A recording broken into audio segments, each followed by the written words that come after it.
The ABC is one of our most important institutions, a pillar of Australian life that plays a critical role. It is, indeed, one of the great pillars of our democracy. It's part of our cultural identity and our cultural well-being. Crucially, it's a lifeline in times of disaster. We rely upon the ABC to inform Australians about natural disasters, about weather events, and about what is occurring in the world so they can respond in an appropriate way. Because it helps us share our voices with each other, I believe very firmly that it brings us closer together as a nation. And in a continent as vast and diverse as ours, that's no mean feat. But like anything that is worthwhile, we can't take what the ABC is for granted. We need to cherish it and nurture it. It needs the right leadership, and that leadership needs to come from a figure of trust, talent and experience. Someone who is as multifaceted as the national broadcaster. So it gives me great pleasure to introduce Mr. Kim Williams, who we will recommend to the Governor-General to be the next chair of the ABC.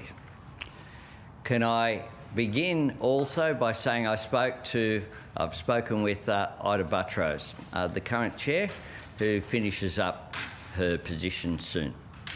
Ita Buttrose is a champion. Those of us who grew up singing the great Chisel song about Ita, it said a lot about her standing in the Australian community. Kim Williams is, I think, of all the people who were forwarded potentially as candidates for this position, shares a life experience and a breadth of capacity that he will bring to this role that is similar to why Ita Buttrose was chosen for that job by the former government, a choice that we accepted and supported. And I have consulted as required with Peter Dutton as Leader of the Opposition about this appointment, and I thank him for his engagement in the process. Kim is such a perfect fit for the role, it's almost as if he were made for it. He is as much at home running media companies as he is running arts organisations, and indeed former AFL Commissioner, so engaged in sport as well.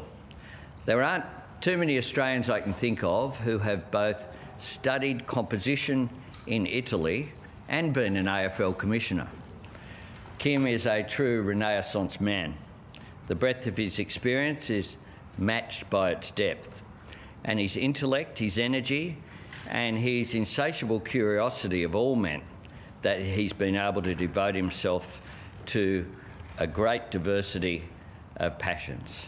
He, of course, has led news organisations, including News Corp.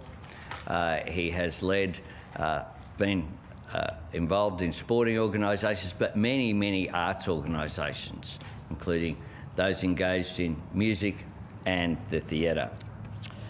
Kim is someone who gets the ABC, and he's someone who understands instinctively what a national broadcaster can and should be.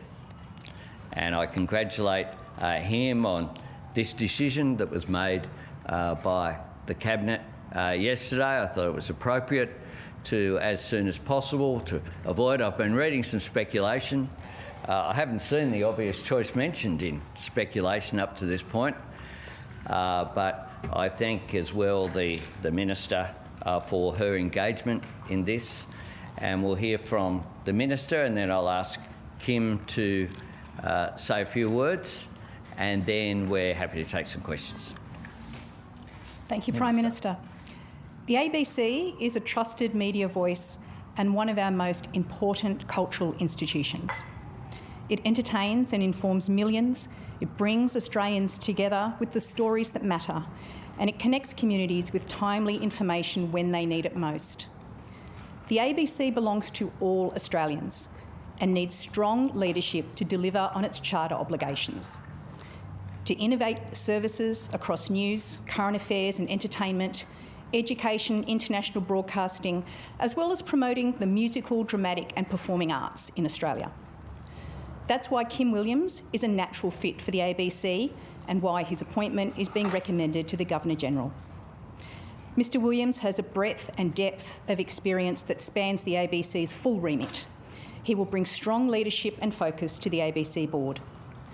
Over the course of his very impressive career, Mr Williams has shown a commitment to independence, to innovation and best practice governance.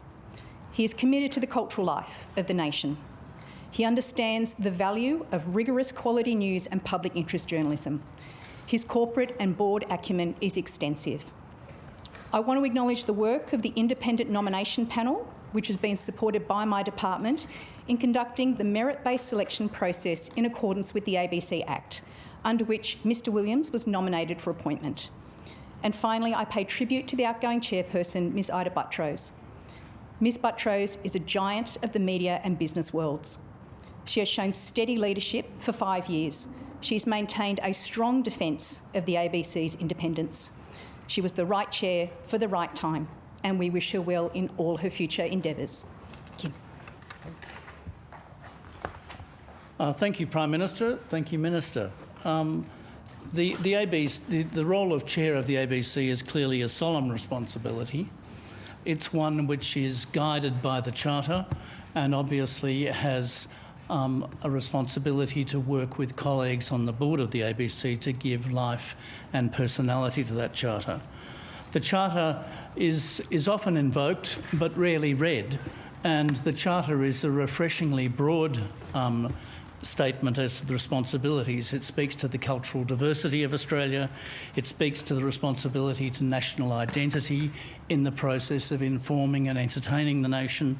It speaks to the necessity of being innovative and comprehensive in the approach that is taken across all of the delivery methodologies of digital media, broadcasting on television and radio, and clearly in a lot of written information. It also has international responsibilities, education responsibilities, and of course an array of responsibilities in relation to what are described charmingly in the Act as the musical and dramatic and other arts. I certainly think giving life to those responsibilities is one of the great enduring challenges in Australia, and it's a privilege to do so. Happy to take questions. Prime Minister, are you about to break an election promise and change the Stage 3 tax cuts? And if so, why?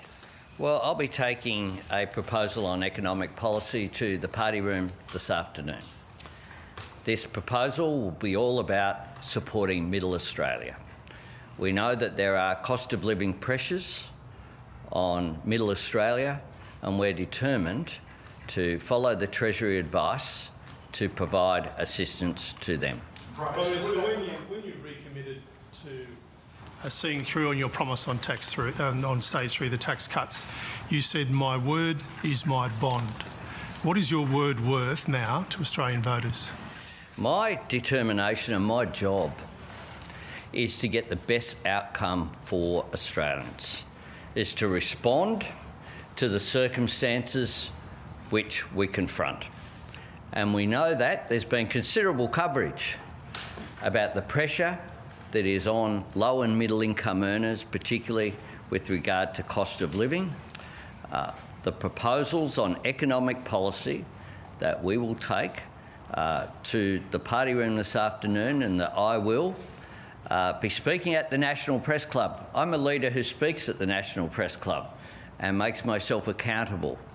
I'll be giving a full exposition of economic policy and our response to provide assistance to Middle Australia on cost of living at the National Press Club tomorrow. What's your message to those Australians who would have been planning for the tax cuts to help pay their rising mortgages and will now be receiving less?